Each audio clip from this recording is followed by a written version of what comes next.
CompTIA A Plus Core 1 Complete Training Course. Exam Objective 2.5.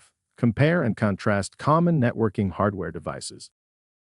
Common networking hardware. This video segment is designed to give you a foundational understanding of key network devices and the knowledge essential for anyone aspiring to pass the CompTIA A Plus Core 1 certification exam. To kick things off, I will start with a rather antiquated or outdated device, the network hub. The hub is a basic networking device that connects multiple computers or other network devices together. And while this is no longer a part of the exam objectives for this new version of the 80 Plus Core 1 exam, it sure helps to know how things started back in the beginning. When a hub receives data from one device, it broadcasts that data to all the other connected devices. As a visual, you can imagine a hub as a speaker making a public broadcast announcement, thus sending the same message to everyone in a room. By sending the same data to all computers inside a network, without distinguishing which device the data is meant for, the hub is inherently less efficient and less secure compared to more advanced devices like network switches. Due to these limitations, hubs are mostly obsolete. At the heart of any modern local area network, you are likely to find a network switch, or maybe multiple switches if the network is large and complex. A switch is a network device that connects multiple devices within a local area network. It acts similarly to a network hub, allowing devices like computers, printers, servers, or other end devices to communicate with each other by forwarding data packets on the same LAN, but with a few improvements. Think of a network switch as a traffic controller in a network. It receives data packets from one device and intelligently forwards them to the intended recipient, ensuring efficient and direct communication between devices within the network.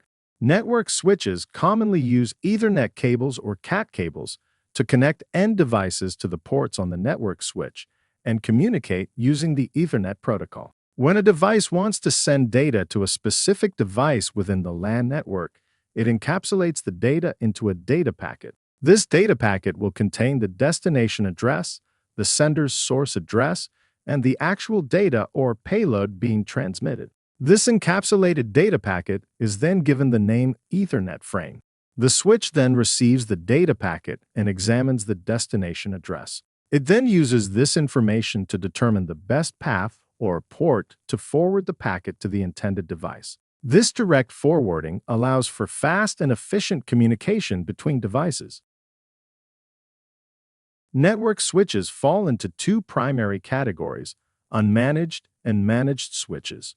Unmanaged switches are the simpler option, providing basic connectivity without requiring any configuration. These plug-and-play devices are especially suitable for small networks, such as those in small office or home office environments. Typically, they come with a limited number of ports, with configurations of 4 or 8 ports being the most common. This simplicity makes unmanaged switches an ideal choice for straightforward networking needs. Managed switches, on the other hand, are designed for larger, more complex networks. While they can function like unmanaged switches out of the box, they offer a significant advantage in terms of configurability. Administrators have the ability to access and configure these switches, allowing for the implementation of advanced features such as security protocols, network traffic control, and the segregation of different types of network traffic, like voice communications. This feature is particularly important in networks where ensuring the quality and reliability of specific traffic, like voice traffic, is paramount. Managed switches are frequently used in corporate environments and typically come equipped with a higher number of ports, often including 24, 48, or more, to accommodate a larger scale of network devices. Now, let's talk about the access point, or AP. An access point, also called a wireless access point, is a network device that allows wireless communications between devices in a network. It connects Wi-Fi-enabled devices, such as laptops or smartphones, to the network. Access points are used to provide wireless connectivity in homes, offices, and public spaces, enabling mobility and flexibility in network access. It may be easier to think of a network access point as a wireless version of a switch. It acts as a bridge between devices and the network, creating a wireless connection for them to communicate with each other. But how does a wireless access point work with other wired networks? Well, it's quite simple. The wireless access point takes the data packets it receives from devices, such as smartphones, tablets, and laptops, and transmits it wirelessly to the network. Similarly, it receives data from the network and sends it wirelessly to the devices connected to it. This two-way communication allows devices to access the network and share information with each other seamlessly. Now, you might be wondering how devices connect to a wireless access point. Well, it's as easy as connecting to a Wi-Fi network. When you turn on your device's Wi-Fi, it scans for available wireless networks, and when it detects a wireless access point, it prompts you to connect to it. Once connected, you can access the network's resources and communicate with other devices in the network, just like you would in a wired network. So, if an access point sounds a lot like a switch, you are right. An access point is just a wireless version of a switch that provides local device connectivity.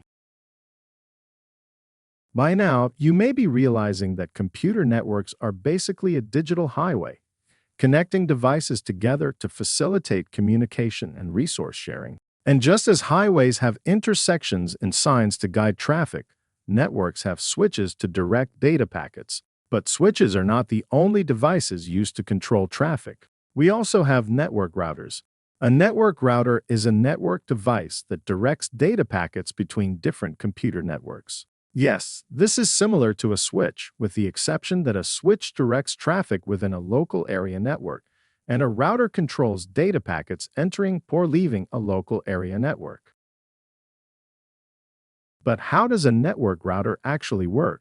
Well, when a device wants to send data to another device in a different network, it compiles a data packet. These data packets will contain a source IP address and a destination IP address. If the data packet has a destination IP address that is not located within the current network, the data packet will then seek out the router.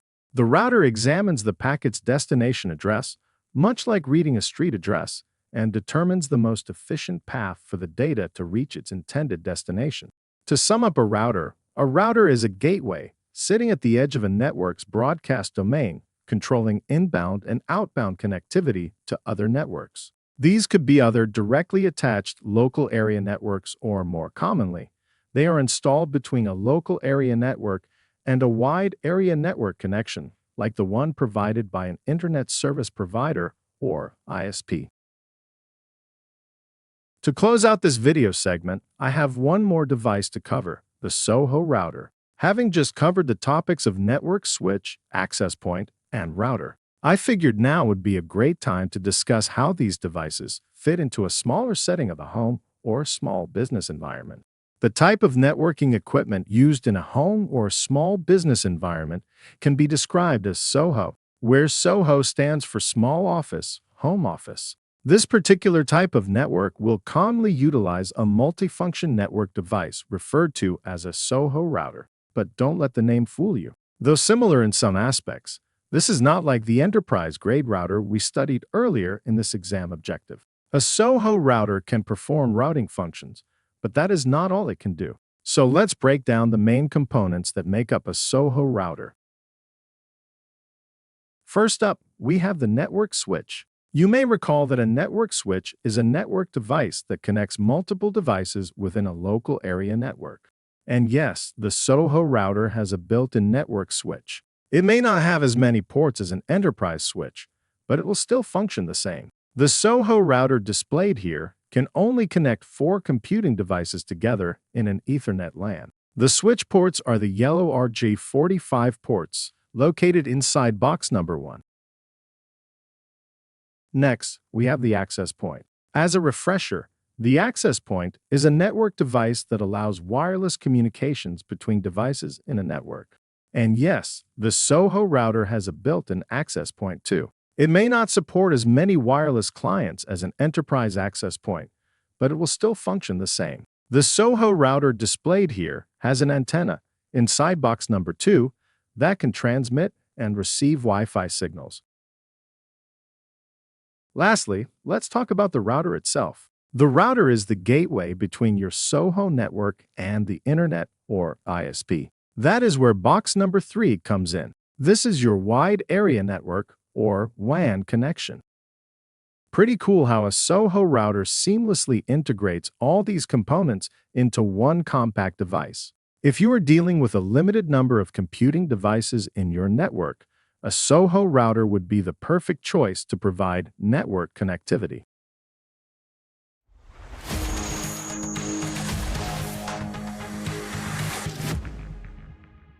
Thank you for watching. Subscribe for more great content.